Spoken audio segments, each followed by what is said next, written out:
His desire is that I will go from glory to glory to glory, that I will continue to grow, increasingly so, as an individual, so I can become more and more and more like Him. Until one day He takes me and I go to be with Him in glory, and I stand complete before Him. But while I'm on this earth, there's this kind of continual growth and change that has to happen. And so for those of you who don't like change, you have to get over it. For those of you who don't like change, you just have to settle it, that actually you will have to change. Being a Christian means you have to change. Not only change in you, but also that change is going to happen through you as well. It's whatever happens within, so that God can then do it through you. So He doesn't just do things in you for no reason. He does things in you so that you can be more effective for Him, increasingly so. And that you can help others on this journey of change as well. And you know, you often hear this thing spoken about in church about change and that kind of stuff. We hear it out in the world that change is a constant thing. But something that I found extremely helpful in helping for me to understand, but also to help others understand change, is to talk about it in the context that God talks about it in, and He talks about it in the context of seasons. And so I'd like you to turn to Ecclesiastes chapter 3. And we're going to read from verse 1 through to 14. Once again, it's a well-known text. It says, there is a time for everything, and a season for every activity under heaven. There's a time to be born, and a time to die. A time to plant, and a time to uproot. A time to kill. That's an interesting one.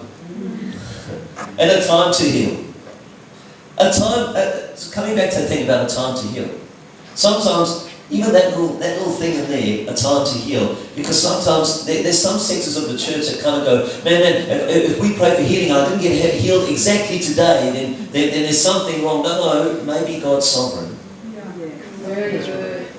And maybe there's a bigger thing at work here than what you want. And maybe you just have to come back again. And again, and again, and then one day God's going to heal.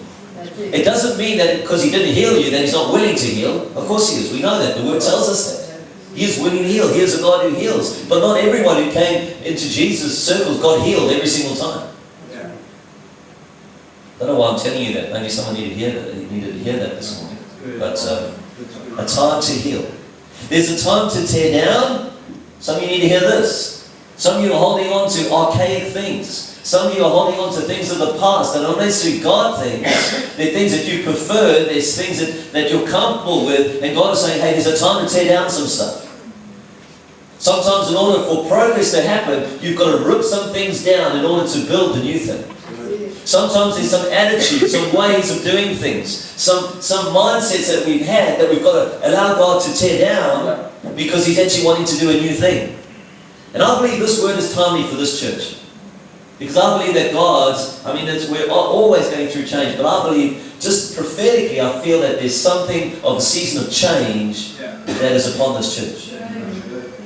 And so I want you to be taking notes, not only at a personal level, but I also want you to be thinking that if you're part of this local church, how does that apply to me being in this church? And navigating through a season of change. And so there's a time to tear down, a time to build.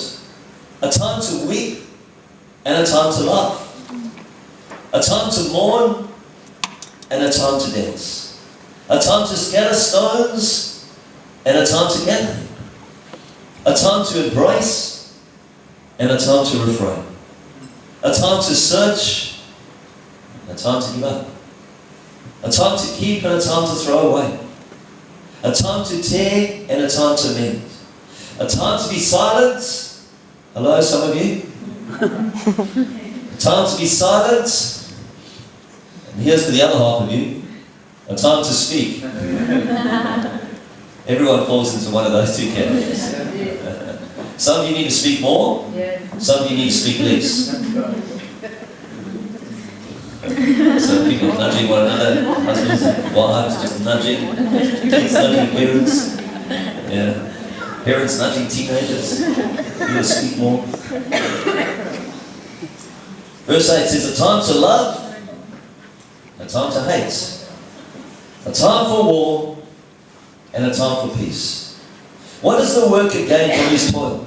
I've seen the burden God has laid on me. Listen to this. He has made everything beautiful in its time. What a great statement. He has made everything beautiful in its time.